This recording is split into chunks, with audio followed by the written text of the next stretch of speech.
The morning mist clung to the serene waters of Willow Creek, a quiet lake nestled in the rolling hills of northern Oregon, as I sat at my desk in the newly converted cedar cabin that now served as my company's headquarters. It was October 3rd, 2024, and the crisp autumn air carried the faint call of a distant heron, blending with the soft hum of our servers in the climate-controlled room. My company, specializing in underwater drones for ecological research, had relocated here for privacy, precision, and direct access to the water we needed for testing. This cabin, perched on a secluded plot I'd owned for over a decade, was the culmination of years of Planinga's sanctuary of innovation, far from the chaos of our old urban office. I'd laid fiber optic cables through the forest, soundproofed the walls, and built a custom workbench overlooking the lake. That morning, sipping coffee from a heavy clay mug, I felt the weight of 2 decades of hard work finally paying off. This was my reward, a space where my team could create without distraction. But that peace shattered just 4 days later. It started with a single envelope in our oversized mailbox at the end of the gravel driveway. The cheap, off-white paper bore the logo of the Willow Creek Estates Homeowners Association, its sharp, overly formal font screaming self-importance. Inside was a notice of violation, accusing me of running an unauthorized business on HOA property and demanding I shut down immediately or face a $250 fine, doubling weekly. I leaned back, a wry smile crossing my lips. This was absurd. My land, purchased at a county auction in 2012, was nowhere near their jurisdiction. I'd done my homework back then, poring over 1960s plat maps in the county records office, locating iron survey pins buried under moss with a metal detector. My deed, stamped and recorded, showed my property ended 500 feet from the nearest HOA lot, separated by a winding creek. The HOA, formed years after my purchase, had no claim here. This was a clumsy intimidation tactic, banking on my ignorance. I was tempted to toss the letter, but my engineering instincts document everything. Never yield to bullies kicked in. I filed it away, expecting to ignore it. Then, at 10:52 a.m., on a crisp Friday, the calm broke. Heavy footsteps crunched up the gravel path, deliberate and unyielding. No knock, just the sharp click of the porch door handle. Before I could react, the cabin door flew open, slamming against the wall. A woman in her early 60s, with a severe bob and a scowl etched into her face, stormed in. She wore a faded teal polo with the HOA's logo stitched over her chest, clutching a clipboard in one hand and a phone in the other, its camera aimed at me, recording. "This is an official inspection," she barked, her voice slicing through the room's tranquility. Her eyes scanned the drones on my workbench, the schematics on the wall, her lips curling into a smug grin. Just as I thought of full-scale commercial operation, she took another step, her boots thudding on the oak floor my father had laid decades ago. I stayed seated, refusing to rise to her level. "You're on private property," I said calmly, testing her reaction. She scoffed, a sharp, barking laugh. "This entire lakeside is HOA property, sir, and you're violating Bylaw 17, prohibiting business activity." She slapped her clipboard. "I'm Susan Harper, HOA president, and I'm issuing a $600 fine, plus $300 for refusing to comply." I pressed a discreet button under my desk, activating a hidden audio recorder. Every word she uttered was now evidence.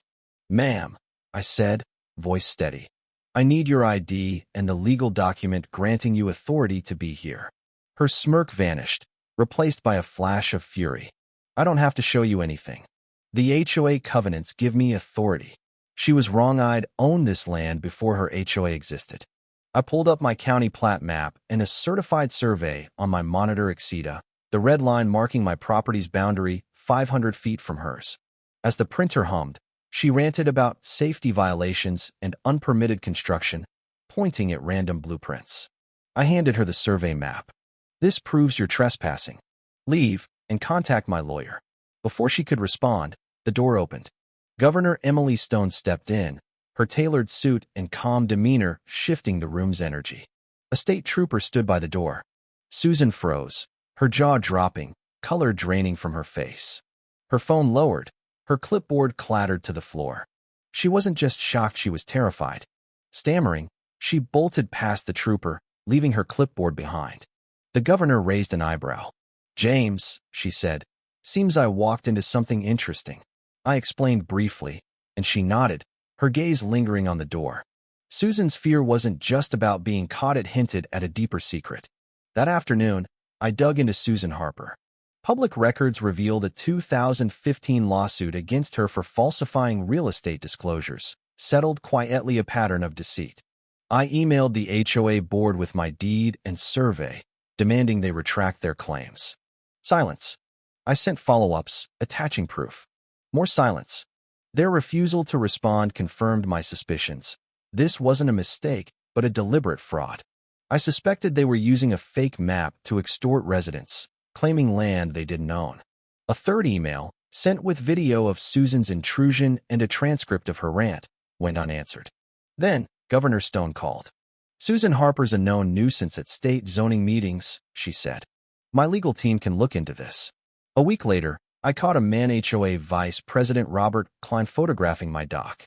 I installed trail cameras and soon captured Klein and another board member trespassing at night, measuring my land with a tape.